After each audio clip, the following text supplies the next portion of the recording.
Hi everyone, hello from Taiwan.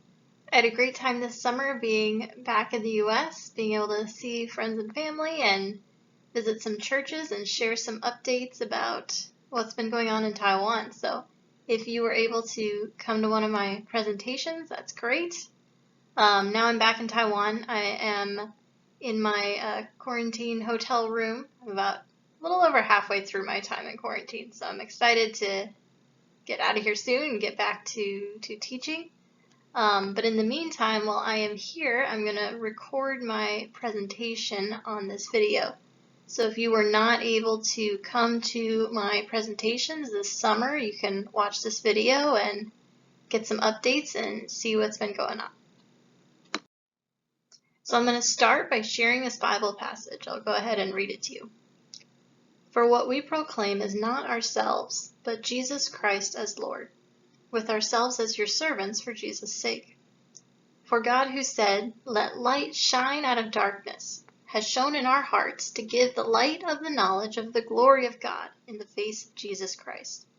2 Corinthians chapter 4, verses 5 and 6. So I wanted to share this because I think these verses really point to what I see mission work as being all about. God's light has shone on us, we have heard the good news, and because of that, we get to share that good news with other people, all the people that God places in our lives. And this is not something God calls a specific group of Christians to do, it's something He calls all of us to do.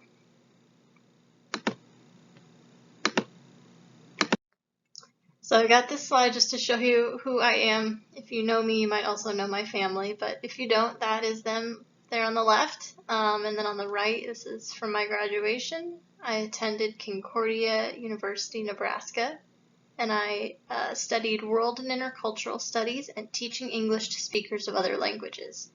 And while I was there, I also got to study Mandarin Chinese, which has been an important skill now that I am here in Taiwan. I am a mission partner with Mission of Christ Network. This is my sending organization. I got connected with them because the executive director of MCN, John Mayle, is a part-time professor at Concordia, and a lot of the MCN mission partners are also former students of Concordia. So I knew a lot of people who are a part of this group, and that's how I got connected. MCN currently has about 45 mission partners that are serving in about 18 different countries around the world. MCN trains, sends, and supports lay people in the mission field. So that is their main focus when sending people out. Many of the mission partners with MCN, myself included, serve as teachers in different contexts, different schools, different programs around the world. And MCN focuses on intentional gospel proclamation. And one way that we look at this is we form relationships with the people around us, with students, with coworkers, with others. And then through those relationships, we have meaningful opportunities to get to share the gospel with the people that God places in our lives. So this is Taiwan. You can see the map there just above my camera, so you can get an idea of where Taiwan is. And then if you look on the left, you can see the flag. Taiwan has about 23 million people, and it is about 13,000 square miles, which is slightly larger than the state of Maryland. And Taiwan is actually very mountainous, so there are a lot of places where there aren't really any people living. Actually, most of the population lives in just about the western third of the country, so it's quite densely populated. And even where I live, which is considered a more rural area, it's still quite densely populated. The official language of Taiwan, the most widely spoken language, is Mandarin Chinese, but it's definitely not the only language. Many people speak Taiwanese, which is another dialect of Chinese.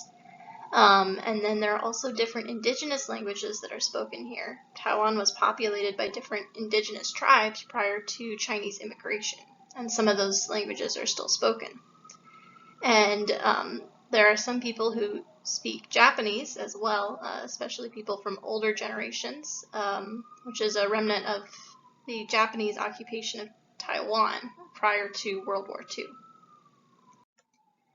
And here are some different religions that are practiced in Taiwan. There are different folk religions, different animistic beliefs, beliefs in different spirits and deities, and Buddhism and Taoism are also have quite large followings in Taiwan. It's difficult to find statistics to tell you exactly how many people follow these different religions, because there are many people who will follow different aspects of different religions, or people who aren't super religious and maybe don't consider themselves religious, but they still practice certain religious beliefs or practices. One of the biggest examples of this that I see is ancestor worship. So people will give offerings to their ancestors to try to provide their ancestors with what they think they need in the afterlife.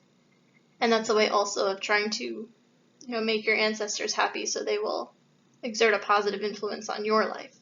So that's a very, very common practice. Even people who maybe don't follow other religious practices or beliefs will follow that because it is a family obligation. So those are some of the main religions. And then about 5% of the population is Christian, about 1% is Muslim. So this is a map of Taiwan. You can see how it's broken up into different counties. Both the big main island and then those other islands around the outside are also part of Taiwan. So if you look at the blue arrow, that's pointing to Chiayi County, which is that bigger section right there that kind of ends at the coast. And then there's a smaller section in there that is Chiayi City. Chiayi City has about 280,000 people. So as far as cities go, it's pretty small. And the county has about 500,000. So I live in Chiayi County in a town called Minshong, which is just north of Chiayi City, so very close. I frequently drive into the city to do different things. So here are some of the things that Chiayi is famous for. A lot of people come to Chiayi County to visit the Alishan mountain range. And you can take this old red train from right in downtown Chiayi all the way up into the mountains. So this train is very famous. If you ever look at tourism brochures from Taiwan and you see this red train, you know that that is Chiayi. And this is one of the most famous foods from Chiayi. It is turkey rice. You might be able to guess the main ingredients of that based on the name. But this is very popular. There's one very famous restaurant in particular that serves this, but there are also lots and lots of other restaurants that specialize in this around Chiayi. And this is the Wenhua Night Market. Night markets are very popular in Taiwan and other places in Asia. You can go there for shopping and then lots of different kinds of foods, different food vendors there. So this night market actually became more popular because Netflix has a show called Street Food Asia, and they did a show on Chiayi, and they came and visited this night market. So if you want to learn more, if you want to get a picture of what Chiayi looks like, you can go find that show on Netflix. And then these pictures show some of the religious practices in Chiayi. So if you look at the picture on the left, you can see a person standing out on the street with a fire pit. And what this person is doing is they are throwing offerings into this fire pit. Usually there are paper representations of different objects that are burned as an offering. This is a very common thing to see. People do this in front of their homes or in front of their places of business. Actually, if you look past this person, there's an open gate off the street, and through that gate is where I go to church. So just outside of there, just a couple doors down, you can see things like this. And then if you look at the picture on the right, you can see a parade. Lots of people wearing red shirts. So in Chiayi and other places in Taiwan, there are many, many temples. Really, really small temples, really, really big temples, everything in between. And many of the temples will have a specific deity that is attached to that temple. And then on different prescribed days of the year, that the statue of that deity is taken out and it is moved somewhere else or it's moved around. And there is always a parade. We call them God parades when we're talking about them in English. So you can see there is this structure that is holding the statue on poles, and people are carrying that. And what you can't tell from the picture is there's usually lots of music, lots of drums, and lots of fireworks too. I took that picture right outside our school gate, I think just 2 mornings after I had gotten to Taiwan for the first time. So that brings us to Concordia Middle School. This is where I have been living and working for the past 2 years. Concordia Middle School is a Christian school. It was founded by missionaries, and it was created very intentionally in this location because this was believed to be the least evangelized area in Taiwan. So the missionaries chose to start this school there, and they chose to focus on this age group because this was an age group that was not being reached out to at the time. CMS was founded in 1967, and the main part of the school, the middle and high school, has over 2,000 students. And it also has other programs too that reach younger students. So when you look at all the programs at the school, they reach students from 3 years old all the way up through 12th grade. And I'll talk a little bit more about some of those different programs in a minute. Even though this is a Christian school, most of the students that attend here are not Christian. They don't come from Christian families, but they come to our school because it has a very strong English program.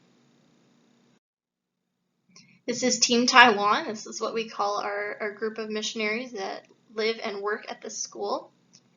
Some of the missionaries work with the middle and high school, and then some work with the younger kids. That's where I work. And we're all responsible for English and Bible classes. The Team Taiwan members come from all different places in the US, and they go to Taiwan through different sending organizations, but ultimately we are all there with the same goal, to be able to share the gospel with our students. This is Concordia Kindergarten. This is one of the places where I work. This kindergarten was added to CMS in the 1980s. Kindergarten in Taiwan is a little bit different. It's actually a 3-year program. So it's like if you took preschool and kindergarten in the US and combined them, that would be about what it is in Taiwan. So students start when they are 3 years old, and then they're K3, the 3rd year, they're about 5 and 6, so about the same age as American kindergarten students. So me and a couple other American teachers work at the kindergarten. We teach English and Bible lessons to our students. So here are some of my students that I've taught. If you look at the left picture, this is one of my K1 classes, so the youngest students, they're about 3 years old. And then on the right, this is one of my K3 classes from my first year, so they were the oldest students at the kindergarten. So like I said, I teach English and Bible. Our English classes look a lot like what preschool looks like in the US. We sing songs, we learn the alphabet and colors and numbers and all that sort of thing. And then Bible is kind of a unique experience. It's a bit of a challenge to teach Bible stories to students with very, very little English, but they learn very quickly and they pick up on things very quickly, and through different visuals and interactive activities they are able to understand these Bible stories. And they are definitely the most enthusiastic age group. They are always excited to hear Bible stories, to sing songs, to pray, and do all that together.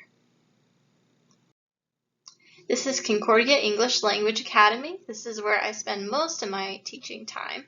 This is an after-school English program for elementary school students. So our students attend different elementary schools in the area, and then in the afternoon they take buses to our school for their English classes. Each class has a Taiwanese teacher that does English instruction, and then an American teacher that does some different English instruction and some Bible classes.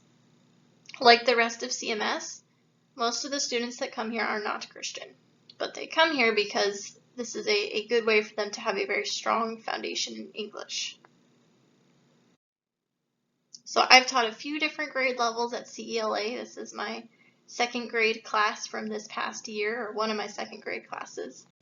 So I work closely with a Taiwanese co-teacher. We have an English curriculum that we work through together with our students. And then I also teach Bible class once a week. So this is second grade Bible. This is another fun age group to teach Bible classes to, because they are still very excited and enthusiastic, ready to learn, but they have a little more English at this point, so they're able to talk and share and ask questions a little bit more.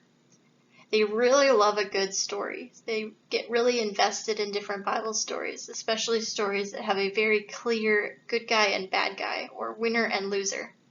So it's always fun to see them get really invested in these stories and to watch their enthusiasm for these stories, and then through all these different stories to be able to point them to the gospel and to help them to understand through all these Bible stories how much God loves and cares for them. And I have taught fourth grade now for 2 years. So for fourth grade, each week I teach them Bible, reading, and writing class. So this is from our fourth grade Bible class. This is one of my favorite age groups to teach. Most of these students have been at our school since first grade, and then a lot of them also went to the kindergarten. So they have up to 6 years of English instruction and Bible instruction by the time they get to my classroom. So it's very interesting because they know a lot of information when they come to Bible class. But they're also at that age, fourth grade, about 9 and 10 years old, where they're starting to question a little more and they're starting to challenge what they're hearing a little more. And so it is really exciting for me to get to walk through these things with them as they are working things out in their mind and trying to figure out what all of this stuff means. I've noticed that both years that I taught, at the beginning of the year, all the kids really like to give the correct answer in Bible class. Even if it was an opinion question or a what do you believe kind of question, they wanted to give the correct answer. They knew what I wanted to hear and they wanted to give me that answer. But then as the year went on, as they started to get more comfortable, as they got more comfortable with me and with each other and with their English, they start to ask questions and they start to dialogue a little more. It really happened this past year, right after Easter. We were going through the story of the Ascension, and I told them, okay, Jesus went up to heaven to be with his Father, and one day he's going to come back again. We will see Jesus again. And something about us seeing Jesus again, really didn't sit well with one of my students, and he yelled out, "I don't think so." So I said, okay, thank you for telling me that. Tell me why you don't think so. And then let me tell you why I do think so.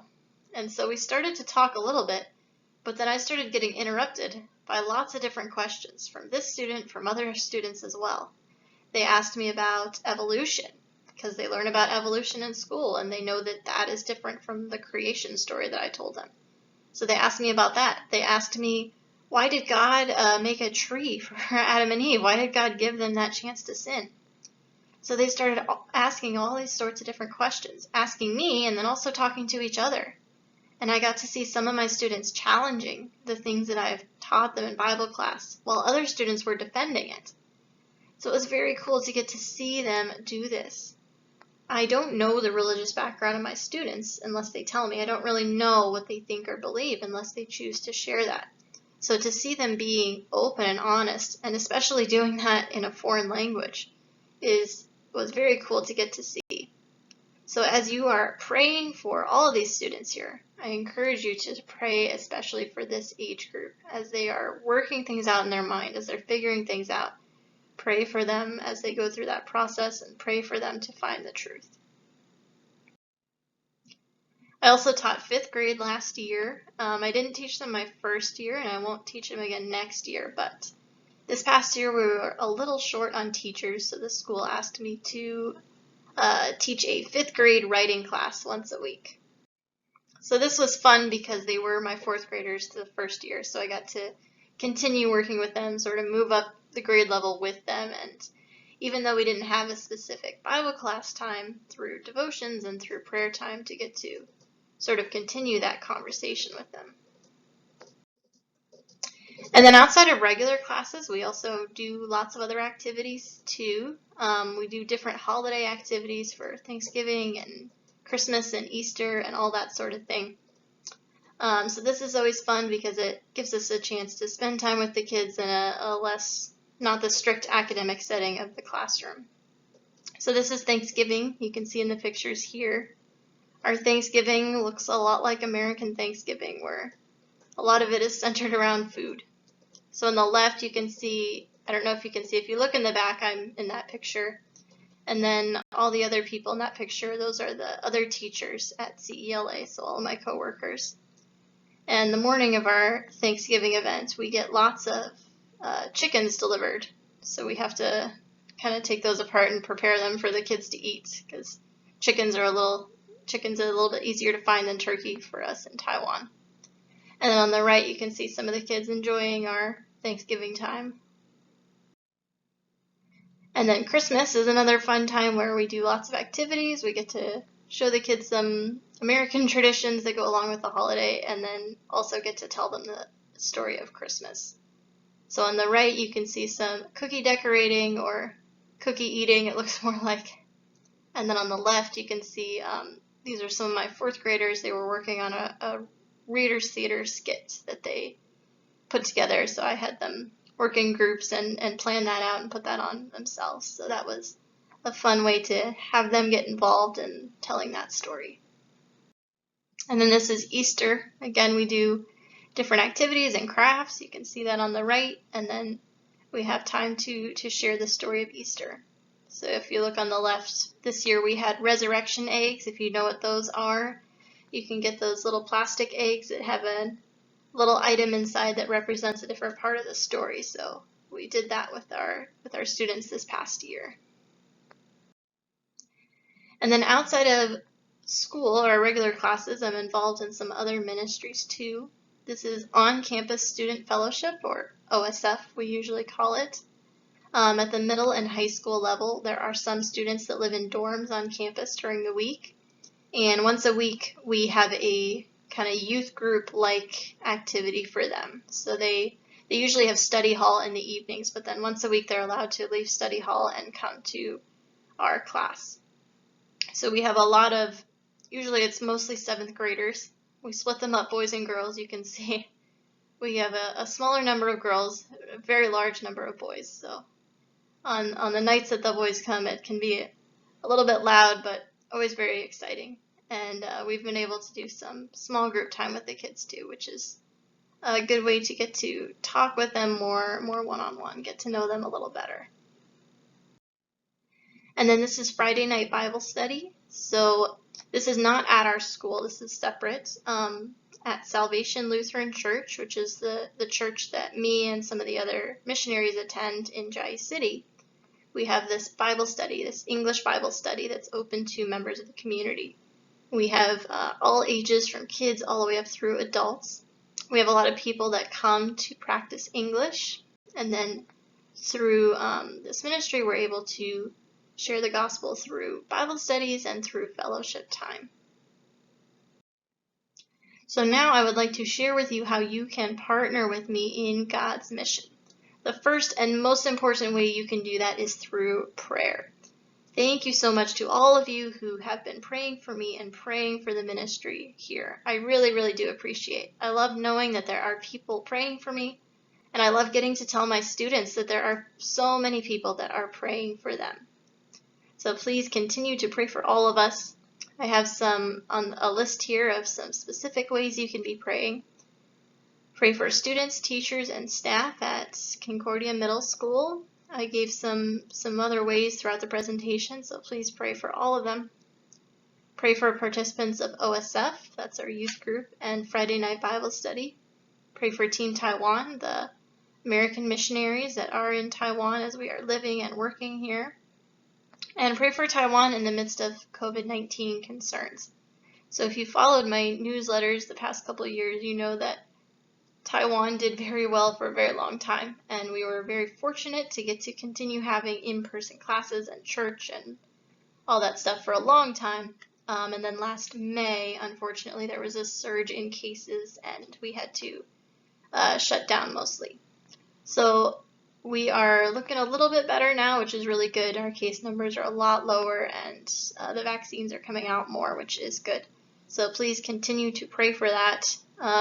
When I was in the States, I asked for prayers for safe travels back to Taiwan and for testing and quarantine to go well for me and some of the other American missionaries. So I can tell you now that things are going well. I've had 2 COVID tests so far on my travels back here, and both of those have been negative, which is good. And I got just a little less than a week left of quarantine. You can also partner with me in God's mission through financial support. I'm actually fully funded for my 3rd year, which is this upcoming year, so thank you to all of you who have participated in that and who have helped me out in that way. I really do appreciate that, especially not being able to travel back to the U.S. last summer. I appreciate your support in that way. If you would like to give, there's information on the screen there to give online or by mail. And feel free to reach out to me if you have any questions or if you want to know more about this. And last, please stay in touch. I would love to hear from you. My email is there on that first bullet point, sarahhewen@missionofchrist.org. So if you would like to, if you have any questions about this presentation or anything else, if you want to know anything about what's been going on in Taiwan, anything at all, please feel free to send me an email. Prayer cards. It's a little difficult for me to pass out prayer cards on a virtual presentation, but if you were in the U.S., if you saw me in the U.S. this summer, hopefully you were able to get one of those, and I encourage you to hang on to that, to remember to pray. And then monthly newsletters. I know that many of you have been getting my monthly email newsletters. If you have not and you would like to, please send me an email and I will add you to my list. This is a good way to keep updated about what's been going on and see some specific prayer requests month by month. And last, I encourage you to follow Mission of Christ Network on social media. So you can look at those last 2 bullet points for the Facebook and Instagram if you use either of those. They share pictures and stories and updates from different mission partners. So if you follow them, you will see some of my things and you'll also see things from other mission partners. So I think it's just a very fun and exciting way to get to see what work God is doing all around the world. So again, if you have any questions or if you want to learn more, feel free to reach out and send me an email. Before I end the video, I would like to close in prayer. So if you will, please join with me in prayer. Dear God, thank you for this time and the technology that allows me to reach out and connect with people all over the world. Thank you for Taiwan and all the wonderful people here. Thank you for Concordia Middle School and the ministry that it is doing. Please be with all the students at CMS as they are hearing your word in Bible classes. Please work in their hearts and help them to come to understand how much you love and care for them. Please be with all the teachers and staff at CMS as they are working with students. Please be with the missionaries here in Taiwan as they are sharing your word. And God, I thank you for all the people who are watching this video now. I pray that you will encourage and bless them and help them also to go out and share your word and your good news with the people that you place in their lives. I ask this in Jesus' name. Amen. All right, thank you for watching this video and for learning more about Taiwan. Bye-bye.